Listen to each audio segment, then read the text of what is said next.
কারো কাছে ক্ষমা চাওয়া এবং কাউকে ক্ষমা করার জন্য অনেক বড় মনের দরকার।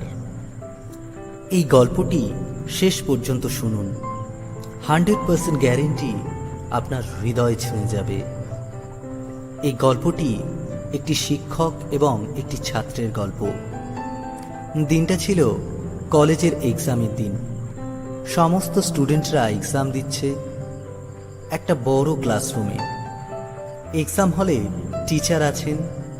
একটি এক্সামের পর 5 মিনিটের বিরতি, তারপর আবার এক্সাম শুরু। সমস্ত স্টুডেন্টরা এক্সাম দিচ্ছে।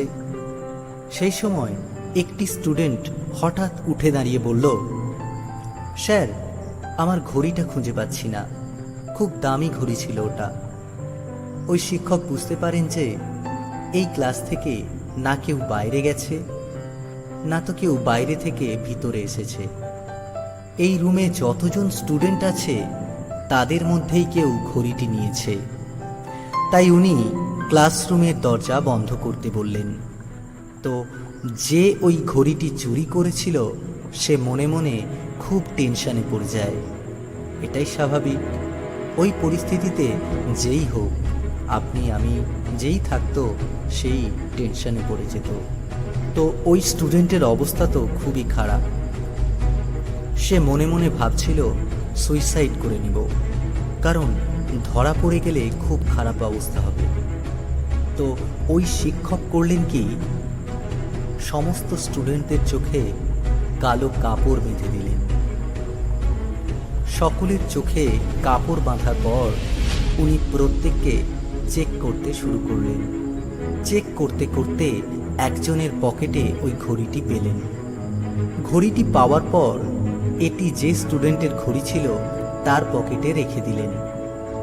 এরপর প্রত্যেককে বললেন, তোমাদের চোখের কাপড় খুলে দাও। যে ঘড়িটি চুরি করেছিল সে মনে মনে খুব খুশি হয়ে যায়। সে ভাবতে থাকে, কত মহান আমাদের এই শিক্ষক, আমি ভাবিনি যে এরকম কিছু হবে। তার তো জীবনই বদলে গেল। একটু আগেই সে সুইসাইড করার কথা ভাবছিল।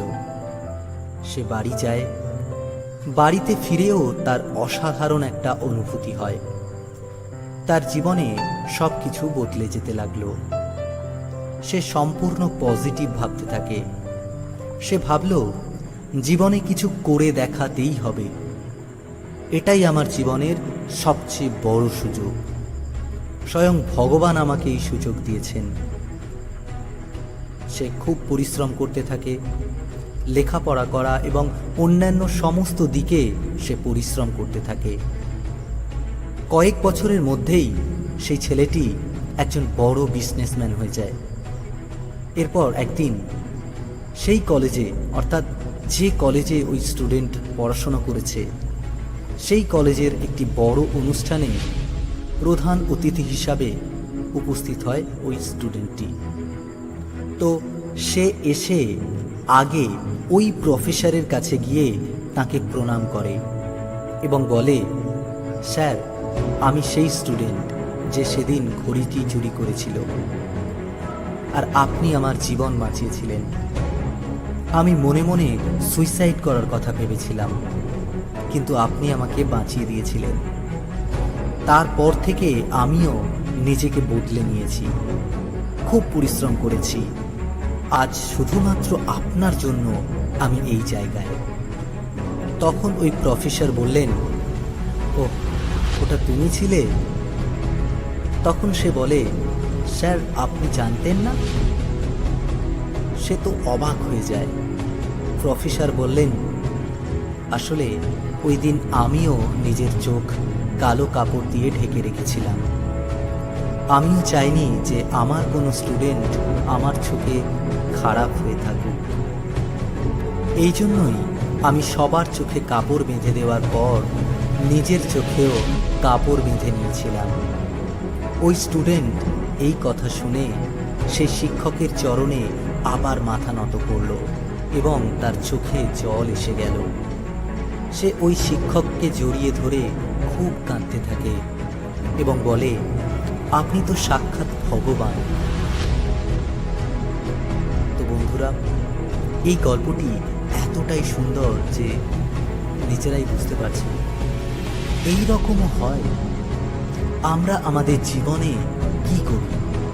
শুধুমাত্র মানুষের ভুলগুলোর দিকে ফোকাস করি, অন্যদের ভুল খুঁজে খুঁজেই সময় নষ্ট করে দিই।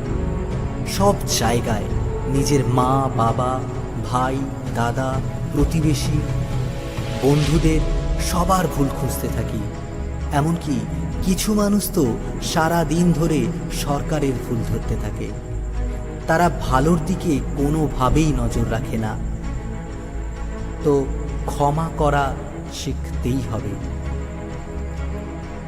এই গল্প থেকে আমরা শিখলাম যে ক্ষমা করার ফলে আমাদের নিজের চিন্তাভাবনা বদলাতে পারে এবং সামনের জন্য বদলাতে পারে। কোনো ব্যক্তির ভুলকে যেদিন এড়িয়ে যেতে পারবেন, সে তো বদলে যাবেই, আর আপনার যে কি অনুভূতি হবে তা আপনি নিজেই বুঝতে পারছেন। এই ছোট গল্পটি অনেক কিছু শিখিয়ে দিল। গল্পটি কেমন লাগলো অবশ্যই কমেন্ট করে জানাবেন।